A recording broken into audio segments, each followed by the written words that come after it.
on va voir le quotidien Tribune ce matin. Et vous avez Tribune, justement, sur l'écran. Le PASTEF persiste dans la tromperie. Tromperie. Ah ouais. On parle de tromperie. L'expression tromperie. Bon, sous nos tropiques, on parle de Nahembaï, je crois. Tromperie, Nahembaï. Alors, le PASTEF dans la tromperie. C'est ce qu'on a ce matin. Face aux critiques sur l'amnistie, on parle d'amnistie par rapport à justement une nouvelle loi appelée la loi Amadouba numéro 2. Certains ont considéré que c'est une loi Ezan bis. Peut-être terre, parce que entre-temps, le sieur Amadouba, député de son État, a revu justement les dispositions de ça. Donc il s'est auto-amendé. Bref. Il s'est auto-amendé. Non, vous savez, nous sommes, c'est Agora. Vous connaissez Agora? C'est là où les idées se choquent et s'entrechoquent. La place publique, c'est-à-dire c'est Agora. Et l'université, les gens aiment bien dire, mais d'où vient le mot université? C'est l'univers, academus, l'univers. C'est que là-bas, là, il n'y a pas de portugais, il n'y a pas de burkinabé, il n'y a pas d'azerbaïdjanais. Parce que le savoir le savoir, mais n'a pas de race, n'a pas d'ethnie, rien. Non, c'est juste pour essayer de faire comprendre aux gens que nous sommes dans une autre dimension, quoi. Oui, c'est important parce que nous sommes les portes-étendards. Hein? Voilà. Bon. Tant que vous répéterez porte-étendard, ils continueront de le copier. Non. Porte-étendard, mais ça ne fait pas de nous des cavaliers. Certes, il y a la notion de cavalier, mais d'accord. Le PASTEF persiste dans la tromperie. Mais Amadouba amende sa proposition sur sa loi d'interprétation. Auto-amendement. Je crois que je l'ai dit tantôt. Donc je ne me suis pas fourvoyé. Pas du tout. Loin de moi. Est-ce qu'il n'y aura pas une deuxième auto-amendement? Amendement amendé. Est-ce qu'on peut amender un amendement? Bon, ça aussi, je laisse les gens qui sont experts en la matière. Bon, les Yacine Seck, ils peuvent peut-être vous expliquer dans un cours magistral s'il est possible d'amender un amendement. Bon, loi interprétative de l'amnistie. Un lieutenant-colonel, attention. Pas un épaule noire, pas un gobi. Un haut gradé. Là-bas, là, c'est lourd. Un lieutenant-colonel tire à bout portant, mais sur la loi dangereuse de PASTEF. Ça, c'est un lieutenant-colonel. Donc, quelqu'un qui a servi sous le drapeau. Ah oui, quelqu'un qui a été au garde à vous, qui a donné des ordres. Attention, ce n'est pas donné à tout le monde. Hein. À mon commandement garde à vous, ce n'est pas donné à tout le monde. Initier des lois ciblant des membres de FDS. Mais donc cette loi cible les membres de FDS. Ah, ça c'est un homme qui a servi sous le drapeau. Attends, lieutenant-colonel, c'est pas... Attends, c'est pas que je néglige les sous-officiers ni les officiers. C'est pas caporal, c'est pas... Non. Sera un précédent dangereux, estime Adama Diop. Ah, son nom est sorti. Un ancien chef de la DILPA. Qui dit DILPA, on sait c'est quoi la DILPA. Donc c'est les relations publiques de l'armée. Et je salue, je fais chapeau bas à l'homme qui a bien voulu consacrer la salle de conférence des forces du ministère des Forces armées au nom d'un de nos confrères, Feu Soro Diop. Vous allez dans cette salle de conférence Soro Diop. Et Soro Diop qui m'a envoyé une contribution 20 minutes avant son accident. 20 minutes, Soro Diop, une contribution. Alors, je parle de Maître Sidiki Kaba, qui a quand même eu le privilège de consacrer un homme des médias en l'immortalisant à la salle de conférence des forces armées. Alors, dans un ordre constitutionnel normal, les FDS seront toujours assujettis à l'autorité politique.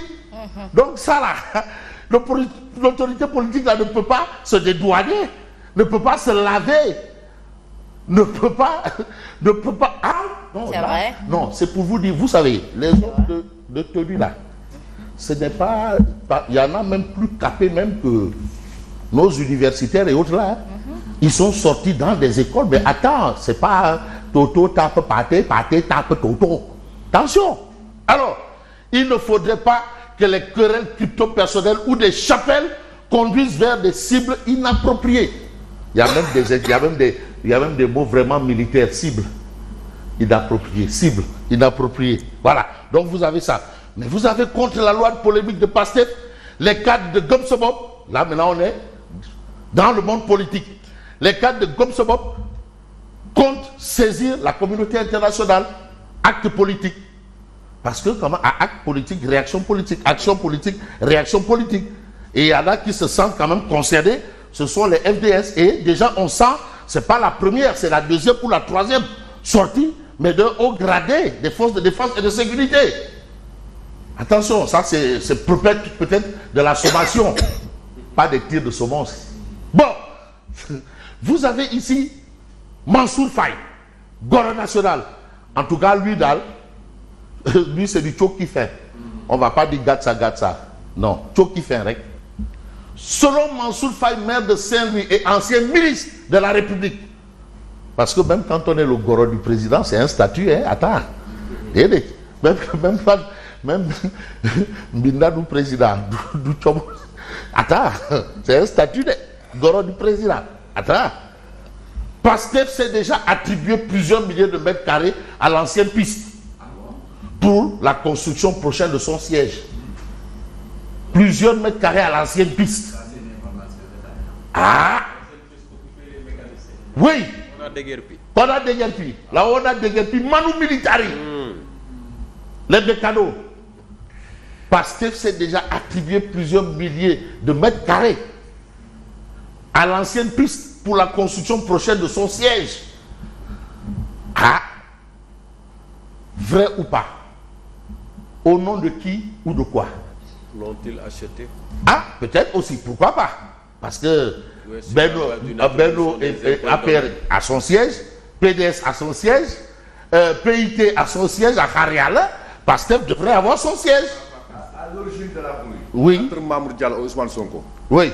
le sieur Mamour Diallo avait révélé que Ousmane Sonko lui avait demandé, après avoir identifié un terrain, il lui avait demandé donc ce terrain pour établir le siège de Pastef. C'est l'une des raisons de la brouille entre Mamour Diallo et Sonko, selon le premier nommé. Le sieur. Oui, Mamour Diallo. Oui. Mamour Diallo. Oui. Donc la brouille, c'est par rapport à ça. Oui. De toutes les façons, Mansour Faye a révélé des faits. Mais ce que fait l'évidence, c'est de parler de la loi interprétative ou loi d'abrogation partielle de l'amnistie. Mais Gomsobop appelle à une manifestation pacifique. Pacifique. Parce qu'il y a dans un passé récent où des gens se plaignaient de voir toutes les manifestations interdites. Bon, on parle de manifestations pacifiques, arrestation arbitraire, interdiction de sortie du territoire, licenciement. Le mouvement des femmes du FDR dénonce avec fermeté. Mais on ne va pas quand même aller plus loin ou plus près. On va évoquer enquête quotidienne. En du magistère de Diomaye Faye. Mais des progrès insuffisants. C'est le titre de enquête ce matin. Non, c'est que pour savoir ce qui se passe actuellement, il faut se départir de toute contingence. Pas les contingences, je parle bien de toute contingence. Il faut être dans une logique transcendantale. Et ce n'est pas donné, ce n'est pas un jeu. Lire, c'est un vrai débat de fond. Attention, hein, regardez bien, suivez bien les choses. Lire, c'est pas des histoires de est-ce que vous êtes la risée, vous êtes la... Non, attention. Lire du miru TikTok ou le tac-tac ou le tuk-tuk, ça c'est du béton. Des programmes insuffisants. Une diplomatie de rupture face aux enjeux de la continuité stratégique. Ça, c'est ce que relève enquête. Mais on va voir l'observateur Lop en un duo Diomaye Sonko. Mais le champ de Mars. Très beau titre, le champ de Mars. Les grands désaccords dans la symphonie du changement, économie, politique, diplomatie, agriculture, santé, liberté d'expression. Les experts décortiquent les 12 mois de règne de Pastef à la tête de l'État. Mais en l'état, c'est l'entretien grand format de Tierno Alassane Sall. TAS. dans la loi d'abrogation de l'abrogation de la justice. On ne veut pas ça. Mais on veut une loi sur mesure. Mais on va peut-être mesurer probablement les choses. Et pour vous dire que Gumsebob n'y va pas avec le dos de la cuillère, n'use pas de la langue de bois. Bougane et compagnie sur les visées de la loi d'interprétation de la distille. Une immunité au bagnard. Du pas. Non, Pape ça dit, une immunité au bagnard. Bon, bagnard, c'est toute une histoire. Ça vient du bagne. Bagne. Finalement, tous ceux qui ont maille à partir avec la justice, on parle de bagnard pour un peu. Voilà. Ça renvoie au bagne, les bagnes. Alors, bagnard de Pastef. Ça, c'est bien entendu Gumsebob. Mais le quotidien dit en 1 du régime Pastef, Diomaye Sonko fait les comptes. Tout compte fait. Vous avez Amidou Anne qui parle de 365 jours de nuances de vide. Il n'y a rien. De nuances de vide. Nuances de vide. C'est-à-dire nuances de vide. Il aurait pu dire de nuages et de nuances. De nuages et de nuances. Nuages pour dire vide. Mais un projet qui fait désordre, c'est le titre de Walf Quotidien, retrait de la gestion foncière aux collectivités territoriales. Mais un projet qui fait désordre, vous n'avez pas Momar Gob, maire de Ngogom. La mesure va entraîner le blocage total des communes. Vous avez Kader Fantagom, expert en décentralisation et droit foncier, qui déclare une proposition inopportune. Ça, ce sont les experts en la matière. Matière grise ou matière grasse. De toutes les façons, Vox Populi est avec Moussa Bala Fofana, qui ne juge pas utile de faire le trajet Dakar, Mbaké Baol, Dakar, son Mbaké Baol natal, pour se prononcer sur l'an 1. Mais lui, il considère que vraiment, Machallah, car. En tout cas, c'est une révolution de l'espoir. Révolution de l'espoir, moi, il a dit. Oui, révolution de l'espoir. C'est une révolution de l'espoir. Une renaissance, un vent de renouveau souffle sur notre nation. Mais l'an 1 là rime avec une autre réaction de Regreg Bodian. Voilà. Pardon. Wali Diouf Bodian. Mais un an. Encore Wali Diouf Bodian. Lui, il dit que non, l'APR doit être dissoute. Un an après la perte du pouvoir, l'APR risque la dissolution. Et c'est Wali Diouf Bodian qui en a fait l'annonce. Annonce ou effet d'annonce, de toutes les façons, l'illusion s'est vite dissipée. Une première année remplie d'angoisse, de doute, d'inquiétude. Ça, c'est la vie de Seydou Gueye. Et on n'a pas le temps de voir, bien entendu, Odia, malheureusement, mais vous avez l'as en visite à Touba chez les Khalif et Touba et Ndiassane. Le FDR vilipende le duo Diomaye Sonko. Wali Diouf Bodian, DG du port autonome de Dakar. L'APR sera dissoute. À bon entendeur.